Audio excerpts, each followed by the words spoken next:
Wayanad, the panoramic hill of Malabar in the northern Kerala, is a homeland of various tribal communities. Defined as the children of forest, they still live there uncared and uncivilized.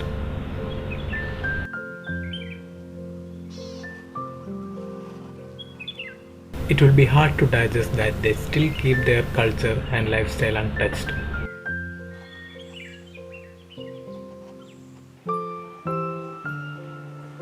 But their difficulties are still unseen by the outer world.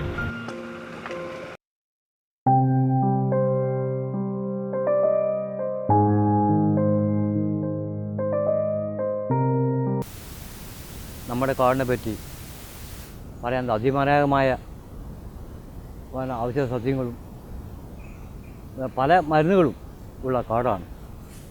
ഈ കാട് കത്തിപ്പോകരുത് എന്നാണ് നമ്മളൊക്കെ പ്രാർത്ഥന. അതായത് എൻ്റെ വ്യക്തിപരമായിട്ട് കാര്യം പറയാം, നമ്മുടെ കോളനി ആവാസികളും ശ്രമിക്കുന്നുണ്ട് ഈ കാട് കത്തരുത്.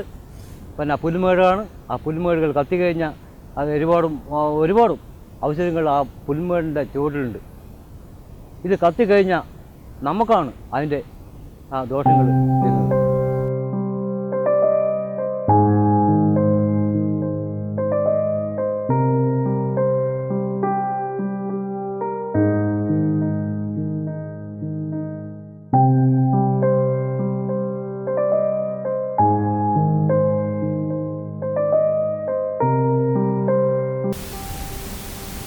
നമ്മുടെ കാര്യം ഇതൊക്കെയാണ്, നമ്മുടെ കോളനി അവസ്ഥ ഇതൊക്കെയാണ്. ഇപ്പോൾ തന്നെ നമ്മുടെ ബാത്റൂം ഇങ്ങനെയുള്ള കാര്യങ്ങൾ തീരെ കണ്ടില്ലാത്ത അവസ്ഥയാണ് നമ്മുടെ പഞ്ചായത്തിന് ഉള്ള കണ്ടീഷൻ. ആർക്കും ഇത് ഈ കോളനി മൊത്തം സ്കൂൾ കുട്ടികൾ തുള്ളിച്ചാടി നടക്കുന്ന ആ റോഡിന് അവസ്ഥ ഒരുപാടും പൊട്ടിപ്പൊളിഞ്ഞ അവസ്ഥയാണ്.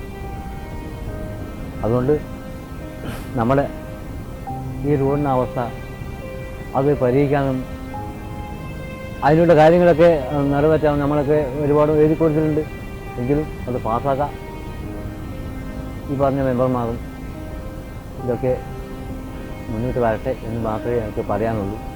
അപ്പോൾ ഓട്ടോ ഞങ്ങൾ എന്താണെന്ന് ഇവിടെ വന്ന് ഇപ്പോഴത്തെ ഞാൻ എന്താണെന്ന് ഓടി വേർപ്പോട് കൂടി ഇങ്ങനെ ഇവിടെ എത്തി. ഒരു ഓട്ടോ വിളിച്ചാലും എന്താണെന്ന് ഈ റോഡിന് അവസ്ഥ കൊണ്ട് 100 രൂപ ചാർജ് ഇന്നാലും വരിക ഓട്ടോക്കാർക്ക് ആവില്ല. ആ റോഡിന് അവസ്ഥ കൊണ്ടാണ് അവർ പറയുന്നത്. പന്നിപ്പേട്ട് കോളനിൻ്റെ കാര്യം എന്ന് പറഞ്ഞാൽ ഒരു കക്കൂസും കാര്യങ്ങളും ഇല്ല. റോഡിൻ്റെ കാര്യം വെറും പോക്കാം. നിങ്ങൾക്ക് അറിഞ്ഞൂടാ നമ്മളെ മക്കള് സ്കൂളിൽ പോകുന്ന അവസ്ഥ എങ്ങനെയാണെന്ന്. മഴയത്തും കാറ്റത്തും നടന്നു പോകൂ. പിന്നെ അവർക്ക് സ്കൂളിൽ വൈകി പോകുമ്പോൾ മാഷന്മാർ അവർക്ക് വഴക്ക് പറയൂ. വണ്ടിയില്ല, വാഹനമില്ല. കൃത്യസമയത്ത് ക്ലാസ്സിൽ എത്തില്ലെങ്കിൽ അവരെ വഴക്ക് പറയൂ.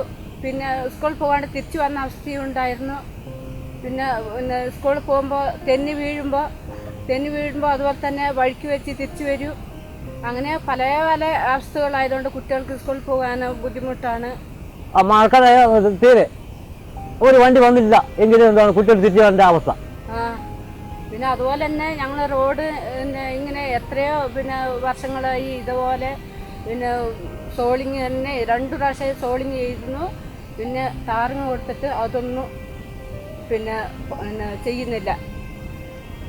അതുപോലെ തന്നെ ആനയും കഴിഞ്ഞ കൊല്ലം ആന വന്നു. കുട്ടികൾക്ക് സ്കൂളിൽ പോകാൻ പേടിയായിട്ട് ആന വരുന്ന സമയത്ത് രാവിലെ ആന ഇറങ്ങും. അന്നേരം കുട്ടികൾ തിരിച്ച് സ്കൂളിൽ പോകുന്ന സമയത്ത് തിരിച്ച് വീട്ടിലേക്ക് വരുന്ന സമയം ഉണ്ടായിരുന്നു.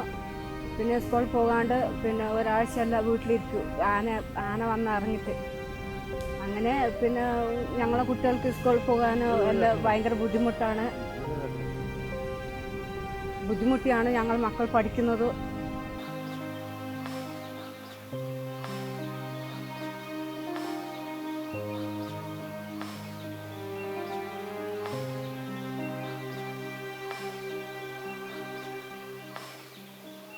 നമ്മുടെ അടുത്ത കോളനിയാണ് കരിവളം. അവിടെ എന്താണെന്ന് ഈ പറഞ്ഞ പോലെ വീടില്ല, കക്കൂസില്ല, നല്ല റോഡില്ല, കുട്ടികൾക്കുള്ള സ്കൂളിൽ പോകാനുള്ള റോഡില്ല.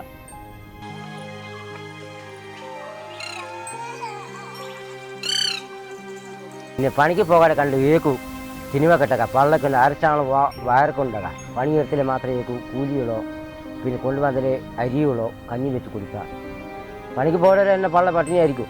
പണിക്ക് പോയാൽ മാത്രമേ ഭക്ഷണം കഴിപ്പോൾ വയർക്കുണ്ടാവും, അരച്ചാണ് വയർക്കും. പണിക്ക് പോയില്ലല്ലോ പിന്നെ പട്ടിണിയായിരിക്കും. മക്കളും പട്ടിണി നാളും പട്ടിണി. എന്നിട്ട് പിന്നെ സുഖമില്ലല്ലോ പണിക്ക് പോകാൻ പറ്റാം. നല്ല സുഖത്തിലോ പണിക്ക് പോവേ. എന്തിനു വല്ല പൈസയോ പിന്നെ പണികളത്ത് പോയി കാഞ്ഞു പണിയെടുത്ത് കാഞ്ഞ് വൈകുന്നേരം ആഞ്ഞൊക്കെ അരി സാധനമൊക്കെ വേഗം കെട്ടി നാളെ പിറകൾക്ക് വരുന്നത്. ഇപ്പം പണിക്ക് പോകാൾ പണ്ടത്തെ കൂലിയല്ല ഇപ്പം കൂലി ജാസ്തിയിലാണ്. പക്ഷേ എത്ര കൂലി ജാസ്തി കിട്ടിച്ചും കാര്യം കാണില്ല. വീടിൽ എത്ര കൊടുക്കണം, കടയിൽ എത്ര കൊടുക്കണം, ഒരിക്കലായിരിക്കും. അപ്പം കടക്കാർ പറഞ്ഞാൽ പൈസ നാങ്കാൻ അങ്ങ് കൊടുക്കേണ്ടി വരും. ഒരിക്കലായിരിക്കും പൊളിക്കും. 10 റുപ്യ പണ്ടേ കാലത്ത് 3 റുപ്യക്ക് അരി കിട്ടും. ഇപ്പം ആ 3 റുപ്യക്ക് കിട്ടാം. ഇപ്പം 30, 35, 40, 45 റുപ്യൊക്കെ കൊടുക്കേണ്ടി വരും. നമ്മൾ വെറുതെ പിന്നെ പറയുന്നതാണ്, അല്ലെങ്കിൽ നമുക്ക് പൈസ തന്നിട്ട് പിന്നെ പരിപ്പിക്കുന്നതാണ്. അല്ല, ഈ വീടിൻ്റെ അവസ്ഥ, ഈ നോണിൻ്റെ അവസ്ഥ, ഈ കോടിൻ്റെ അവസ്ഥ കൊണ്ട് ഞാൻ പറയാം. ഒരുപാട് സങ്കടമുണ്ട് ഈ റോഡിൻ്റെ അവസ്ഥ. കോണിന് തന്നെ പിഞ്ചു കുഞ്ഞുങ്ങൾ ഓടി നടന്ന് വീടിൻ്റെ അവസ്ഥ എല്ലാവർക്കും അറിയാം. ഈ റോഡ് ഇതാ ഇവിടെ പറയുന്നുണ്ട്. ഇവിടെ നിങ്ങൾ ടാറിങ് ചെയ്ത് തന്നാൽ ഈ സർക്കാരിനോടും നിങ്ങളോടും വളരെയധികം ഉണ്ടാവും എന്നുള്ളത് മാത്രം പറഞ്ഞുകൊണ്ട്